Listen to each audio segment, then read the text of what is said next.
All right, welcome to the Explainer. Today, we're diving into a major showdown over something absolutely fundamental: electoral integrity. When an accusation as serious as vote theft gets thrown around, how does one of the biggest democratic bodies in the world even begin to respond? Well, we're about to find out as we break down the Election Commission of India's official defense. So it really all boils down to this one very heavy accusation: vote theft. This isn't just a minor complaint, it's a charge that strikes at the very heart of the democratic process, and it's what prompted a rare, full-throated public defense from India's Election Commission.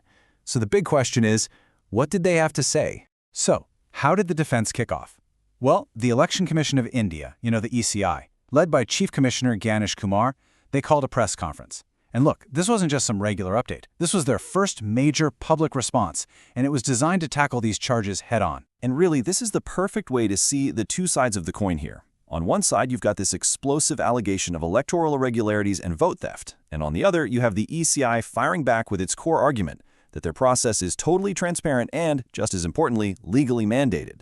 This right here is the central conflict. The ECI's first play here was to come out strong, to project total confidence. Their message was super simple and super firm. Hey, despite all the chatter, the voter lists are solid and we, the Commission, are completely credible. This was all about defending the bedrock of the entire system. Okay, so confidence is one thing, but how are they actually going to back it up? Well, their first line of defense is all about the nitty-gritty, the process. The ECI's whole argument here is that the system isn't just based on trust, it's built on a whole series of verifiable checks and balances. And this is where they really get into the weeds. They laid out this whole verification chain for what they call the Special Intensive Revision, which is basically a deep dive update of the voter rolls. It starts with voters, sure, but here's the kicker. Political parties themselves have to sign off on it. Then local booth-level officers double-check everything. And for good measure, they even submit video testimonials as proof. Their point is pretty clear.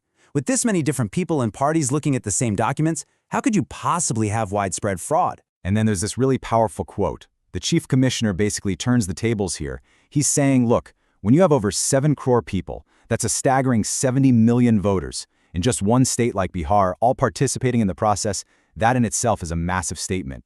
It's like a vote of confidence in the system's credibility from the people themselves.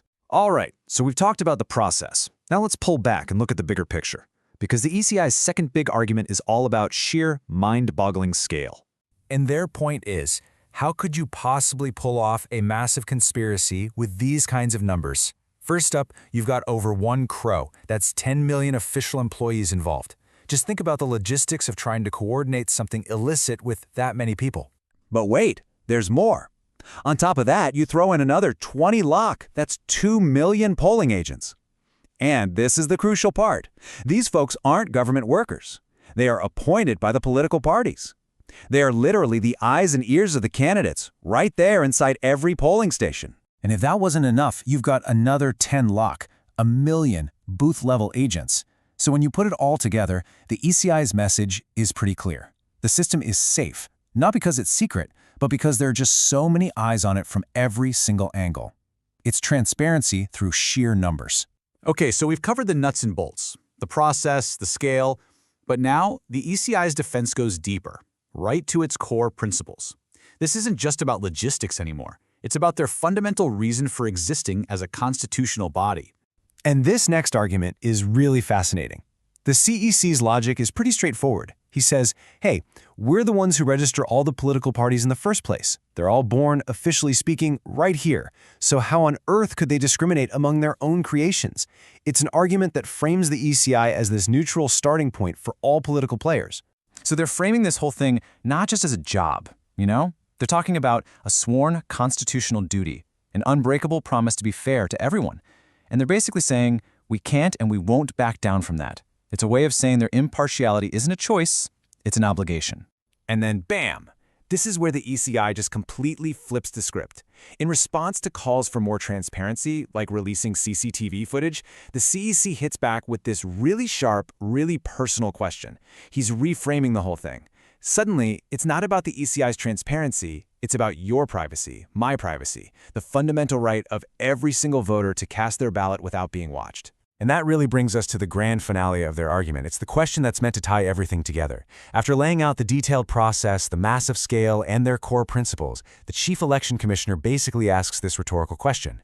The whole point is to lead you, the listener, to one simple conclusion. Of course not. Okay, so let's just do a super quick recap of the ECI's defense. It really comes down to four main pillars. First, the process is transparent and has tons of legal checks. Second, the sheer scale of the operation makes widespread cheating practically impossible. Third, being impartial isn't just a goal, it's their constitutional duty. And finally, protecting the privacy of every single voter is non-negotiable. And that really leaves us with something to think about, doesn't it? We've just walked through the Commission's detailed defense, and it's built on process, scale, and principle. But it opens up a much, much bigger question, especially today. In an era where we're all so politically divided, what does it actually take to build, and more importantly, to maintain, public trust in our democratic process? That's a challenge that goes way beyond any single press conference.